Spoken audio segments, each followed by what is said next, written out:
Hey y'all, it's V, the tax lien strategist. So I came to the place where they're in the workshops today a little early to make sure I get set up and everything. So I'm just sitting here. But on the way, I live in Third Ward, so I drive through Third Ward. And I was going down some streets on some property that I'm checking on.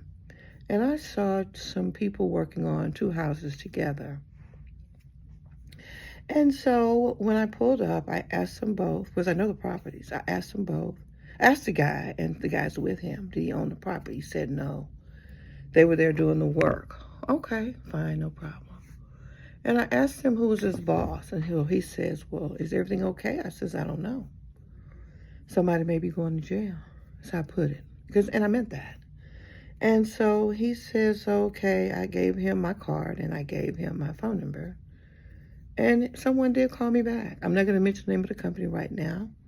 But anyway, he said that they were there doing the work for the city. This is a Saturday now. Now, I'm not saying that the companies that the city hires to do work for them don't work on Saturday. I'm saying that's what he said. Well, he also said it was a city program. Well, I'm pretty up on that because, I blame the city for a lot of these problems. The city can't, and we're in District D. The city turns away when I try to talk to a council person about what's going on in the community. And so I'm like, well, I know I pretty much am up to date on what the city's doing in these neighborhoods because we're watchdogs, so we have to know. It pays us to know, and I don't recall any special kind of program they have going on where they're taking properties without. I know properties can be taken by eminent domain, but I know how it's done, and that's not how it's done. If you check title on those two properties right now, nothing has been done, nothing's been recorded, nothing's been done. It's a process for them as well as anyone else who's the government has to do certain things. They just can't say, okay, I choose this property and go on. Okay, so I know that didn't look right. Didn't say anything.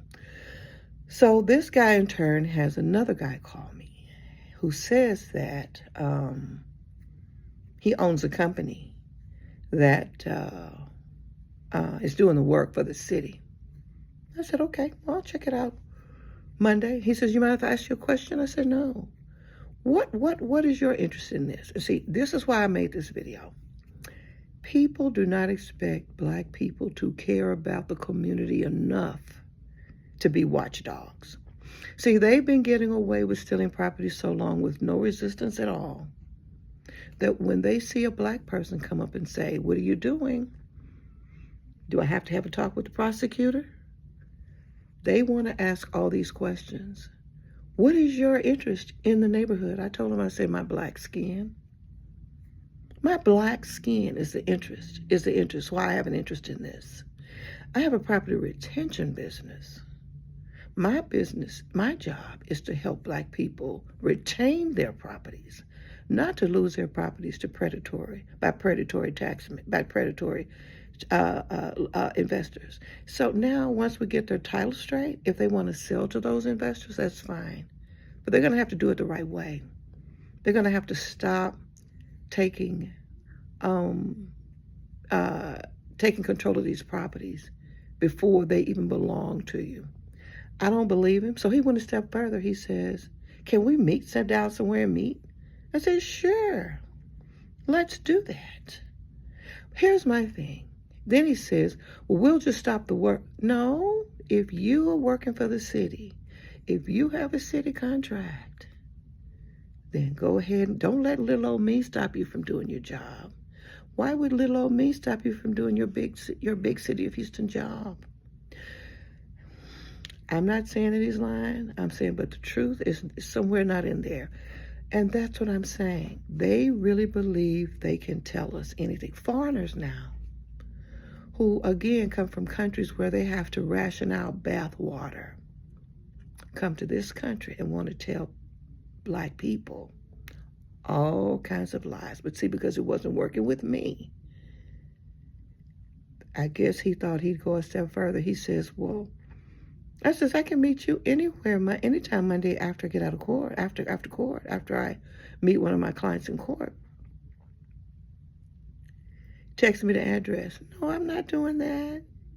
I'm not texting you the address. You're the one that suggested we meet anywhere. I told you where to meet me. I gave you the address. You figure it out.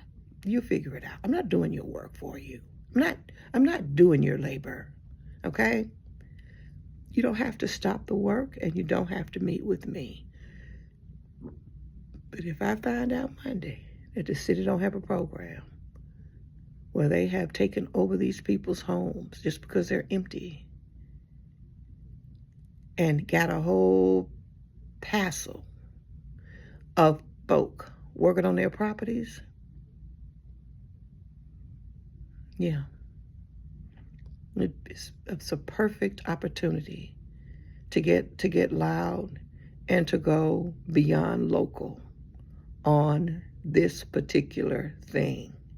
So just wanted to mention that one, and I'm going to make a few more before people start rolling in for the workshop. Today we're going to be talking about, I'm going to be showing them at what point in the court proceeding, in the whole quiet title lawsuit thing, where we actually lose the properties. I'm going to be drawing them diagrams, giving them case studies and laws on the things that people are using. And let me just say this while I was going to do a whole, no, let me just go ahead and do a separate so it won't be too long. The next one I'll make is going to be about loopholes to the law that can be used for good or for not so good. I'll talk to y'all soon.